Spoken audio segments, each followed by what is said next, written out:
क्या हुआ कि मैं उसके साथ डिस्कशन करने लगा, तो ओरिजिन ऑफ लाइफ का मामला जब आया ना, तो ये हाँ जो बिलीवर्स है उन लोग एक ये प्रूफ देते हैं खुदा के वजूद का, क्योंकि साइंस के पास भी गालिबन इसका कोई जवाब नहीं है। रिचर्ड डॉकिंस के भी आप पढ़ेंगे तो वो ओरिजिन ऑफ लाइफ के बारे में इतना कोई क्लियर कट जवाब नहीं है, और जब कोई जवाब नहीं रहता तो अक्सर एथिस्ट लोग में भी ऐसा होता है कि वो कह देते भाई ये एक्सीडेंटली हो गया, कि एक कोइंसिडेंशियली ये जो है life first self replicating cell वजूद में आ गया। पर मेरे को कुछ एथियस्ट मैंने जो, जैसे कि रिचर्ड डॉकिंस ने भी कहा था कि कुछ एलियन लोग ने जो है डीएनए प्रिपेयर करके हमारे अर्थ पे नहीं, प्लांट रिचर्ड किया। डॉकिंस ने ऐसा कभी भी नहीं कहा कि कोई एलियन आया और उसने जो नहीं है लेकिन DNA उसको, प्रिपेयर कर दिया। नहीं उसने इसका एक वीडियो देखो आप, है मतलब एक्स्ट्रा बाहर से कोई लाइफ फॉर्म आया था, मतलब किसी ने अच्छा, मैं बेसिकली मैं हाँ अब ना आपको पूरी एक चीज बताता हूँ, एक हाँ, थ्योरी तो है आप जिसको ओरिजिन जहाँ पे, ऑफ लाइफ के बारे हाँ में, हाँ, हाँ मैं क्या। मैं अभी बताता हूँ।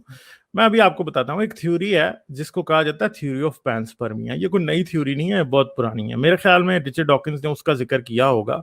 और अक्सर अगर कोई आदमी रिचर्ड डॉकिंस से ये क्वेश्चन करेगा कि क्या लाइफ इंजीनियर्ड हो सकती है, किसी एलियन स्पीशीज ने हमें किया हो, तो जाहिर बात है रिचर्ड डॉकिंस, जाहिर बात है आपके पास एविडेंस नहीं है ना इसके खिलाफ ना इसके हक में, तो पॉसिबिलिटी को तो रिचर्ड डॉकिंस भी जरूर डिस्कस कर लेगा। बाकी पैंसपर्मिया की थ्योरी क्या है वो मैं अब आपको एक बात बताता हूँ। देखें, आज आपकी जो गैलेक्सी है ये तकरीबन 3.5 बिलियन ईयर्स में आपकी एंड्रोमेडा गैलेक्सी के साथ टकरा जाएगी, और उसके तकरीबन 2 बिलियन ईयर्स बाद, यानी आज से तकरीबन 5 बिलियन ईयर्स बाद जब हमारे सूरज की डेथ हो रही होगी, तो हम जिस गैलेक्सी में होंगे वो आपकी मिल्की वे गैलेक्सी नहीं होगी। वो कौन सी गैलेक्सी होगी?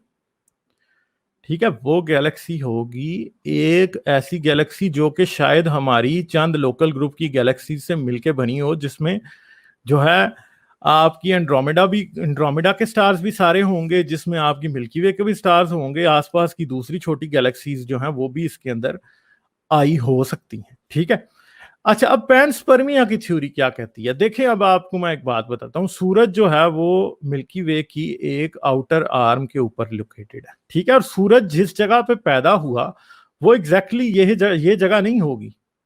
सूरज किसी एक बहुत बड़े गैशियस क्लाउड के अंदर पैदा हुआ, वहां से पैदा होने के बाद आहिस्ता आहिस्ता ये अपने इस स्टेबल ऑर्बिट में आ गया इसके इर्द गिर्द। अच्छा, अब पिछले दिनों एक मीटियोराइट आया था हमारे सोलर सिस्टम से गुजरा, जिसे अमुआ का नाम दिया गया। ठीक है, वो आया जिसे उन्होंने कहा कि जी इंटरस्टेलर ट्रैवलर आया किसी और सोलर सिस्टम से हमारे सोलर सिस्टम में, और ये एक खास वक्त के बाद चला जाएगा। ठीक है, तो जब भी स्टार्स एक दूसरे के करीब से गुजरते हैं, या फिर इवन के आपके पास जो आपका जो सूरज है, इसमें कितने मीटियोराइट्स हैं? सूरज के अंदर मीटियोराइट्स है? नहीं। बिलियंस की तादाद में ऐसी बॉडीज हैं जो कि प्लैनेट्स नहीं है। ठीक है, छोटी छोटी बॉडीज हैं।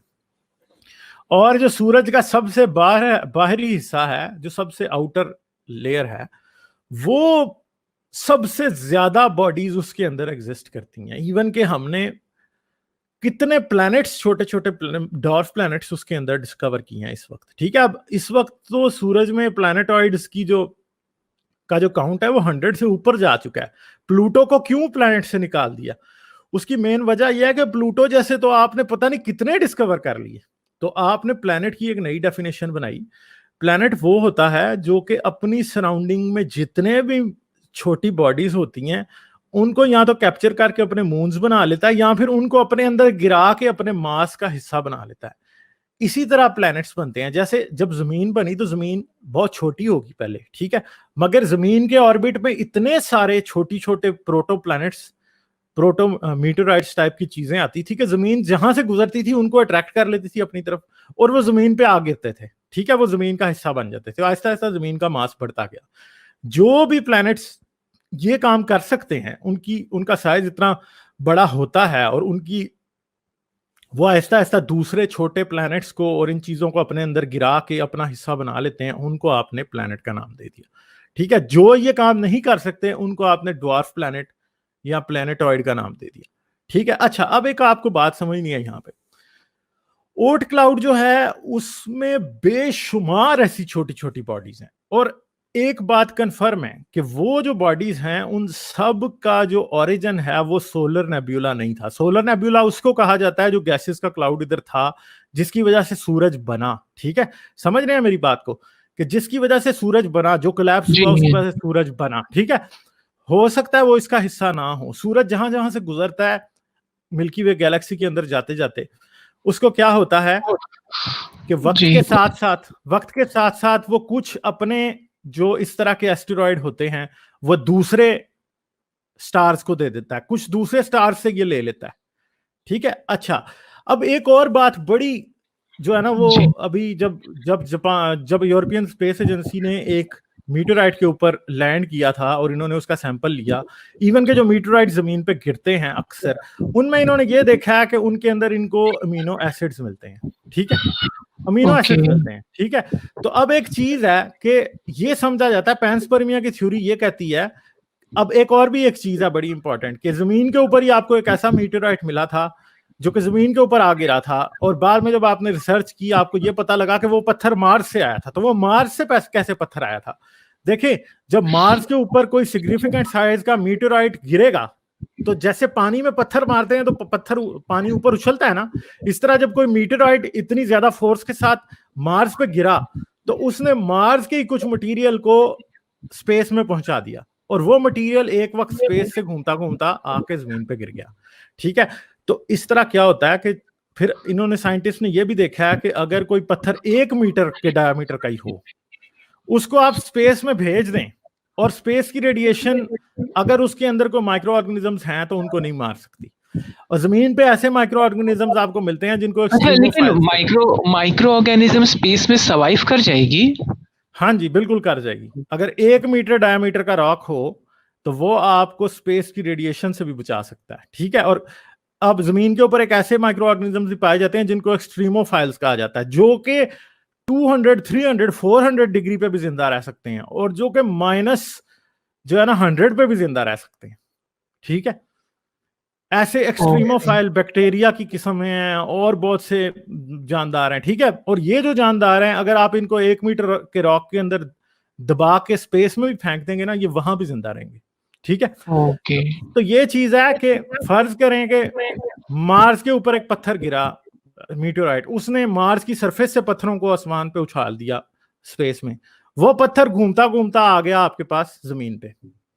ठीक है, तो उसने जी मार्स से लाइफ उठाई, यहां पहुंचा दी। अच्छा, अब अमुआ जो मीटियोराइट आया था, फर्ज करो वो जमीन जैसे नहीं तो वो मार्स के प्लैनेट पे टकराता और उसके अंदर कोई माइक्रो ऑर्गेनिज्म, कोई बैक्टीरिया, कोई वायरसेस, कोई इस किस्म की प्रोटो लाइफ जो कि बहुत बिगिनिंग पे है, अगर वो मुआ टकराता आके किसी से तो वो किसी और सोलर सिस्टम से लाइफ ले आया, आपके सोलर सिस्टम में एक प्लैनेट को दे दी।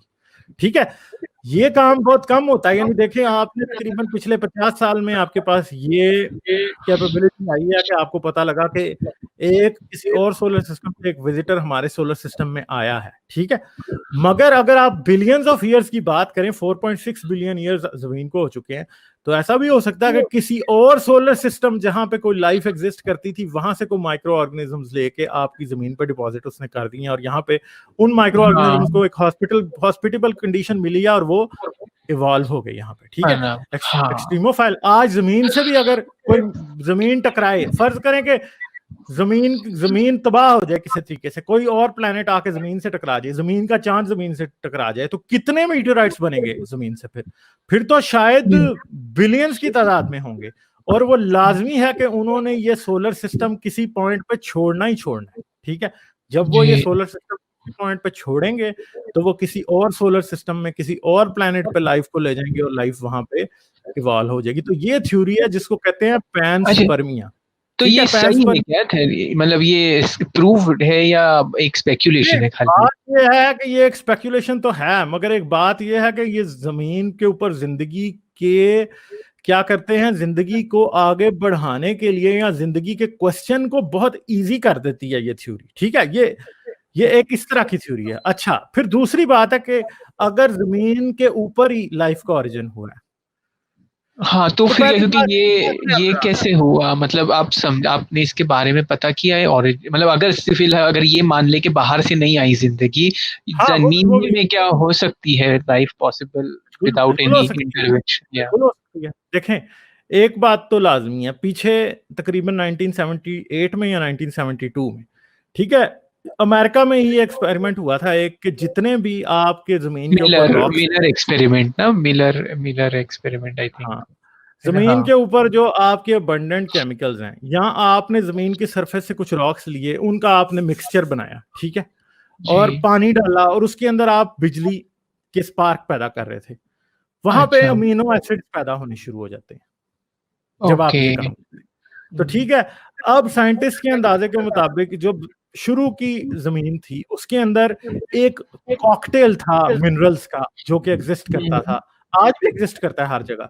तो जब लाइटनिंग स्ट्राइक करती थी तो अमीनो एसिड बनते थे, अब अमीनो एसिड ही प्रोटीन्स और इवन के डीएनए का भी जो है वो बनने की वजह होते हैं, इनके अलावा कोई और तरीका नहीं है, पहले ये बनते हैं तो फिर अगली चीजें बननी शुरू होती हैं, ठीक है। अच्छा, तो तो मतलब कि मेरा नहीं, क्या अभी आप गालिब चलने तो देना मुझे जरा अच्छा अच्छा, यार, ठीक जब है, हाँ जब हाँ बात हाँ, कंप्लीट होगी फिर काटना, अभी दो थोड़ी देर में ओके बताऊंगा जब ओके, हाँ ठीक है भाई, हाँ। अच्छा, अब बात सुने, बात समझने वाली ये है कि आपके पास एक्सटिंक्ट लाइफ डायनासोर्स के आज आपको फॉसिल्स मिलते हैं, ठीक है, आपके पास इंसान के जो एंसेस्टर्स थे, होमो इरेक्टस, होमो हिल्डरबर्जेंसिस, होमो हेबिलिस जो इंसान का कजन था, ठीक है, नेंडरटॉल का फॉसिल आपको मिलता है, ठीक है, आपको आपको सेबरटूथ का मिलता है, आपको हिस्टोरिकल क्रोकोडाइल्स के मिलते हैं, आपको रेप्टाइल्स के मिलते हैं, आपको डायनासोर्स के मिलते हैं, आपको बर्ड्स के मिलते हैं, कोई दुनिया की चीज ऐसी नहीं है जिसका फॉसिल मिलता है। मगर दुनिया पे जो सबसे पहले फॉसिल्स आपको मिलने शुरू होते हैं वो ट्राइलोबाइट्स के हैं, और ट्राइलोबाइट्स के फॉसिल्स क्या होते हैं, उनके शेल्स होते थे जो कि फॉसिलाइज होते हैं, ठीक है। उससे पीछे जो कैम्ब्रियन एक्सप्लोजन जिसको कहा जाता है, जिस वक्त आपको पहली दफा फॉसिल्स मिलने शुरू होते हैं रॉक्स के अंदर, उससे पीछे आपको नहीं मिलते फॉसिल्स, उससे पीछे आपको ये बात समझ में आती है, फिर आपको ऐसे भी कुछ फॉसिल्स मिलते हैं जिनके अंदर आपको एक डार्क कलर का दाग मिलता है सिर्फ और सिर्फ, और वो फॉसिल्स जो हैं उनसे ये पता लगता है कि उस टाइम जेल टाइप की लाइफ फॉर्म्स थे, ठीक है। आज भी अगर आपके पास जेली फिश है, ठीक है, अब कितना अबंडेंट लाइफ फॉर्म है दुनिया में ये जेली फिश, ठीक है, मगर अगर आप इसकी फॉसिल की बात करें तो ये उस तरह से फॉसिलाइज नहीं हो सकता जिस तरह एक डायनासोर फॉसिलाइज हो सकता है, जिस तरह एक क्रोकोडाइल फॉसिलाइज हो सकता है, जिस तरह एक इंसान फॉसिलाइज हो सकता है, ये हो ही नहीं सकता, ठीक है। तो कोई पॉइंट ऐसा था जिससे पीछे आपको, आपके पास लाइफ ऐसी थी कि उसके अंदर हड्डियां नहीं थी, ठीक है, और हड्डियां ना होने की वजह से वो फॉसिलाइज नहीं हो रही। उससे पीछे आपको एक बात मिलती है कि देखें, उससे पीछे आपको एक बात मिल रही है, वो बात क्या है कि माइक्रो ऑर्गेनिजम्स जो हैं वो कभी भी फॉसिलाइज नहीं होते, माइक्रो ऑर्गेनिजम्स आज भी आपके पास फॉसिलाइज नहीं होंगे, वायरसेस आपके पास फॉसिलाइज नहीं होंगे। तो इसका मतलब क्या है, देखें, आपको आज से 200 साल 150 साल पहले तक ये पता भी नहीं था कि माइक्रो ऑर्गेनिजम्स एग्जिस्ट करते हैं। फॉसिल्स की बात कर रहा तो दूर की बात है ना, आपको तो पता ही नहीं था, कोई खुदा है, कोई बाइबल है, कोई कुरान है, कोई और रिलीजियस बुक है, वो हाथी बनाने का दावा करेगी, वो शेर बनाने का दावा करेगी, इंसान बनाने का दावा करेगी, कोई भी बुक माइक्रो ऑर्गेनिजम्स बनाने का दावा नहीं करती। क्योंकि उस वक्त उसकी किसी को वजह यह मालूम है, नहीं था। उसकी वजह यह है कि जो इंसान को मालूम नहीं था वो खुदा को भी मालूम हाँ नहीं हाँ, था, ठीक है, सिंपल सिंपल रीजन है उसकी, ठीक है। अब एक बात है कि माइक्रो ऑर्गेनिज्म फॉसिलाइज नहीं होते, और डार्विन की थ्योरी के मुताबिक या थ्योरी ऑफ एवोल्यूशन के मुताबिक आप ये बात करते हैं कि single cellular organisms multi cellular organism से पहले आएंगे। देखें, एक बात है ना कि एक जो है वो दो से पहले ही आता है हमेशा, ठीक है, तो इसका मतलब है कि सिंगल सेल पहले बना, सेकंड सेल बाद में बना होगा, मल्टी सेलुलर ऑर्गेनिज्म बाद में बना होगा। तो सिंगल सेल्यूलर ऑर्गेनिज्म तो कभी भी आप ये नहीं कर सकते कि वो एकदम बन जाएंगे। फिर दूसरी बात है कि बहुत से लोग ये बात करते हैं कि चलो जी पहला बैक्टीरिया कैसे बना होगा, पहला बैक्टीरिया भी अननेचुरल प्रोसेस से नहीं बना होगा। हाँ, तो समझने वाली बात यह है कि बैक्टीरिया भी ऐसा नहीं हुआ होगा कि आसमान से बिजली गिरी, नीचे कोई मिनरल कॉकटेल था, उस पर बिजली गिरी और बैक्टीरिया बन गया, नहीं। बैक्टीरिया भी इतनी कॉम्प्लेक्स चीज है, एक इतनी कॉम्प्लेक्स मशीन है कि उसको भी बनने के लिए बिलियंस ऑफ ईयर्स चाहिए। देखें, जिंदगी प्रोग्रेस कैसे करती है, स्मॉल इंक्रीमेंट्स में, over very long periods of time. Evolution next step कभी भी नहीं लेती जब तक कि सर्वाइवल के लिए एक टूल परफेक्ट नहीं हो जाता। जब वो परफेक्ट हो जाता है तो फिर अगला स्टेप लेने की उसके अंदर काबिलियत पैदा होती है, तब तक वो इस काबिल ही नहीं होती कि वो बना सके। ठीक है, तो जिंदगी का आगाज कहां से हुआ? कुछ साइंटिस्ट की नजर में जिंदगी का आगाज शायद आरएनए या डीएनए या वायरस टाइप की किसी चीज से हुआ। ठीक है, और आहिस्ता आहिस्ता वो चीज इवॉल्व करती गई और फिर एक वक्त ऐसा आया कि वो पहले बिल्कुल simple single life organism, single cell organism बने, फिर उससे थोड़े और मजीद कम्प्लेक्स, फिर उससे थोड़े और मजीद कम्प्लेक्स। देखिए 3 बिलियन साल तक जमीन बनने के बाद आपके पास 3 बिलियन से भी ज्यादा तकरीबन आपके पास मल्टी सेल्यूलर ऑर्गेनिजम्स का कोई निशान आपको कहीं मिलता ही नहीं। ठीक है, मल्टी सेल्यूलर का। तो इसका मतलब ये नहीं है कि जमीन पे लाइफ नहीं थी, जमीन पे लाइफ थी, मगर वो कैसी थी? वो फॉसिलाइज नहीं हो सकता, वो आपको उसका एविडेंस मिल नहीं सकता। उसका मतलब ये नहीं है कि एविडेंस आपको मिल नहीं रहा तो जिंदगी जो है वो एक दिन, आज से 1 बिलियन साल पहले एकदम जिंदगी बन गई थी एक दिन। नहीं, ऐसा नहीं है। जिंदगी बनी हुई उससे बहुत पहले थी, मगर वो फॉसिलाइज नहीं हो रही थी, आपको उसके आसार नहीं मिल रहे थे। तो प्रॉब्लम ये नहीं है कि जिंदगी कैसे बनी, प्रॉब्लम ये है कि आप आज उस टाइम को या उस सिचुएशन को असेस नहीं कर सकते, उसके बारे में आपको प्रॉपर एविडेंस नहीं मिल रहा। ठीक है, और हो सकता है वो एविडेंस कभी भी ना मिल पाए। ठीक है, देखें एक बात है, जो एक आपका ज़हन है ना, जो मजहबी ज़हन है या जो एक नॉर्मल ज़हन है, वो ये समझता है कि अगर आपको एविडेंस नहीं मिल रहा है ना इस बात का, तो क्या होगा? तो खुदा की तरफ से खुदा ने किया फिर। क्या होगा? ठीक है, मसला ये है कि ऐसा नहीं है, यूनिवर्स इस बात का पाबंद नहीं है, या universe is not responsible for providing you with evidence. ठीक है, यूनिवर्स की जिम्मेदारी नहीं है, ना वो ये जिम्मेदारी लेता है। ठीक है, नेचुरल लॉज या यूनिवर्स ने इस आप कहीं से जाते हैं और कोई चीट कोड तलाश करते हैं जिसके जरिए आप यूनिवर्स की हिस्ट्री को अपने सामने ले आते हैं, मगर वो आपको बताना नहीं चाह रहा, वो तो आपको बताना ही नहीं चाह रहा ना। लाइफ आपको ये नहीं बताना चाह रही कि वो कैसे, हाउ इट केम इनटू, आपने तलाश। और जरूरी नहीं है कि आपको ये चीज, आपको इस चीज का आंसर मिल जाए। ठीक है, जरूरी नहीं है मिल जाए। और दूसरी बात यह है कि साइंस अभी इन्वेस्टिगेशन शुरू कर रही है, अभी आपको 100 साल नहीं हुए इस बारे में। 19th सेंचुरी के एंड पे आपको डार्विन आए और डार्विन ने आपको कुछ जो है क्या दिया, एक हाइपोथेसिस दी, एक थ्योरी दी जिसके मुताबिक आप लाइफ को समझने शुरू हुए। तो ऐसा नहीं है कि आपको 100 साल में हर चीज पता चल जाएगी। हो सकता है आज से 500 साल बाद हम खुद कोई माइक्रो ऑर्गेनिजम्स जो है वो लाइफलेस चीजों से बना चुके हों, तो फिर एक बड़ी आसानी हो, हमें पता होगा कि यार चीजों से लाइफ बन सकती है। ठीक है, आज कोरोना वायरस के बारे में बात हो रही है, तो आज इंसान इस काबिल भी नहीं है कि कोरोना वायरस जैसा कोई वायरस ही इंजीनियर कर सके। क्या बहुत मुश्किल बात है। ठीक है, इसके अभी ये बात हो रही है कि हम अभी इसी पॉइंट पे नहीं पहुंचे कि हम इस वायरस को इंजीनियर कर सकें। अच्छा, आपको ओरिजिन ऑफ लाइफ की कोई बुक्स आप पढ़ते हैं, आप पढ़े या रेकमेंड कर सकते हैं कि कोई आपने पढ़ी हो या कोई पॉडकास्ट पढ़े हैं? आप डॉकिंस को पढ़े हैं आप, मतलब ओरिजिन ऑफ लाइफ के बारे में अब तो आपको बहुत सी डॉक्यूमेंट्रीज भी मिल जाएंगी, आपको एक्सपेरिमेंट्स मिल जाएंगे। अब मैं अब आपको ये नहीं कह सकता कि कोई बुक ऐसी स्पेशल इसी टॉपिक पे लिखी गई होगी। मुझे अगर होगी तो जरूर, मेरे ध्यान में नहीं है। ठीक है, अच्छा, तो मिल तो आप बड़े आराम से सकते हैं। अगर आप मेरी वीडियोस को पसंद करते हैं तो सब्सक्राइब करें और घंटी का बटन दबाना ना भूलें, और मुझे पेट्रियन पर सपोर्ट करें। पेट्रियन पर आपकी मदद मेरे लिए मेरे इस काम को जारी रखने में इंतहाई मददगार साबित होगी।